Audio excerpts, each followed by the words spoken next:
The sun doesn't shine every day. The storms will come. There are times when the nights will be long and dark and you will be alone. There will be times when the darkness seems to consume everything. But don't let it consume you. Don't let it consume you.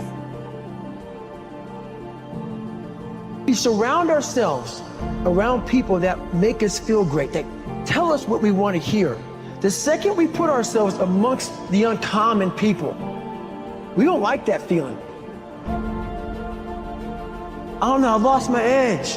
What's going on? Because once you hit the top of the mountain, guess what happened? I'm good. I'm good. So you wonder why you're falling down now. Because once you reach the top of the mountain, you got to build up another one. That's mediocrity. There's a lot of people in mediocrity who have a nice resume, but they're one-timers, man.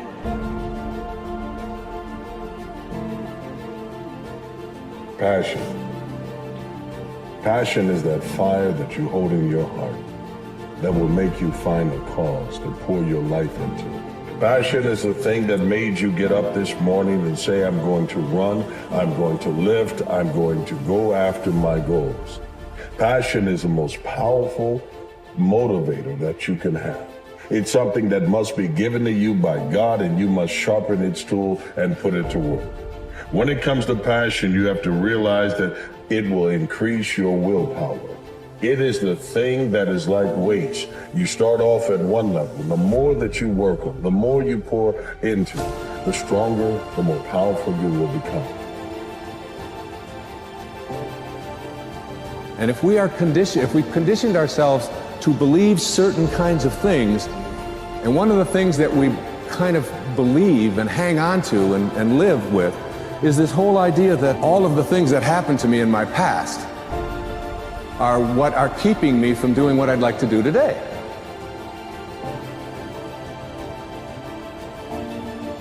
Be willing to go to the edge and not just lean over and feel the breeze and watch the people jump and watch them soar and look through the windows at all the people who are living great lives. Don't just go to the edge and feel it. Be willing to lean. Feel your heartbeat. Feel it. That lets you know you're alive. That lets you know you're okay. Good intentions are overrated. I know so many people, well, I'm going to do that. Yes, I think that's a good idea. I think I'm going to do that. Good intentions are the most overrated phrase in the world. You've got to go from good intentions to good actions. Nothing happens until you've got good actions. You're not all you could be. And there's pain in that. And there's the necessity for a certain amount of judgment about that, and even a certain amount of exclusion, because what you are that is insufficient in some sense should not be allowed to propagate further. But, here's some things about you that are virtuous and good, and they're pretty powerful actually. And if you just made those more manifest, you could dispense with a lot of this immaturity and misery, and you could start walking this pathway that makes things better. And the thing is that as soon as you start walking the pathway that makes things better, then things immediately become better. The fact that nobody's watching is utterly irrelevant to me. It has everything to do with myself. Now, the reason that this is important, the reason that I think that people need to do this is because that's how you shape your behavior. So, like water, over time can create the Grand Canyon, or you can take a polishing rock and shape stones. You can shape your personality. You can certainly shape your identity and shape your behaviors if you learn how to reward and punish yourself. Suffering is a byproduct of the unknown.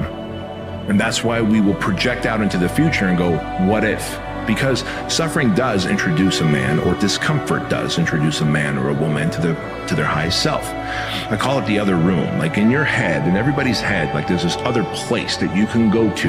You may have been there before. And this other room, this other place, you get to meet your other self. The magnitude of the reward you experience as you're moving towards a goal is proportionate to the importance of the goal. So that means the more important the goal you pick, the more possibility there is for that is life affirming. Fear fuels you. Fear lets you know, go get more information. Fear lets you know, stay up a little later and study. Fear lets you know, get up a little earlier. Fear lets you know, ask for help. Fear is informing you. It's not stopping you. It's just another emotion like love and compassion and gratitude. We just made it paralyze us.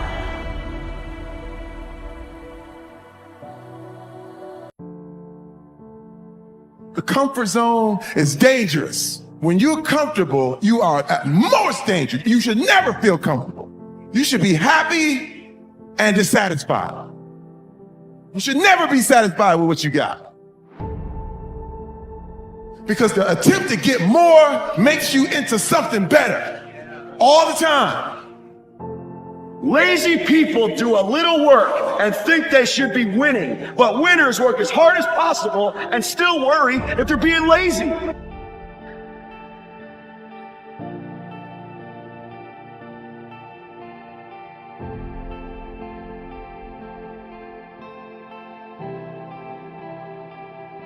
So it's the same thing with failure. It's how you use it. It's that drive inside of you, okay? It's what we talk about, the dark side. The dark side is filled with failure, but it's the fuel that burns you like something that's never burned inside you before. And this is the problem. It's the same obstacle. The difference is when you have a clear destination, the obstacles become easy to overcome. When you don't have a clear destination, you keep coming to a grinding halt. People want to feel that the effort that they're exerting actually are moving somewhere. And so successful measurement, successful recognition is not just for the steps you take. It's not just for the effort. It's that the effort you exerted moved us closer to where we're trying to get to. And that get to should be some crazy ideal. Because your whole orientation changes. And, you know, if you're in a bad place but you're escaping, that's pretty positive. So find 5 reasons that empower you. Why is it that you deserve your goal? What are the 5 reasons that you won't give up? When life catches you on the blind side, when the messenger of misery visits you, what are you going to do? What will keep you in the game when life knocks you to the canvas? You don't become what you want. You become where your habits take you. There's no ending. And that's the person I listen to. That's the person who's gained knowledge. You gain knowledge through suffering. And on the other end of suffering is a world that very few have ever seen. It's a beautiful world, because that's where you find yourself.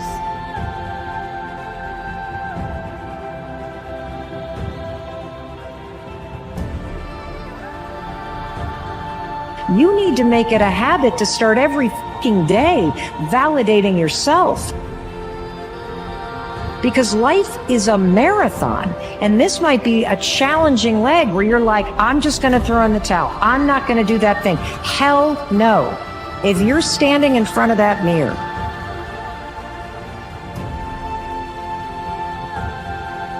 you deserve to feel the support and empowerment and encouragement that you need. You are doing so much every single day that you don't give yourself credit for. You got to learn to let the past go so you can grow. Many people never act on their dreams because they allow their past experiences to determine what their possibilities are. Whatever you've done in the past, that's not a reflection of your possibilities. That's just a reflection of your consciousness. The future is unfolding for you right now.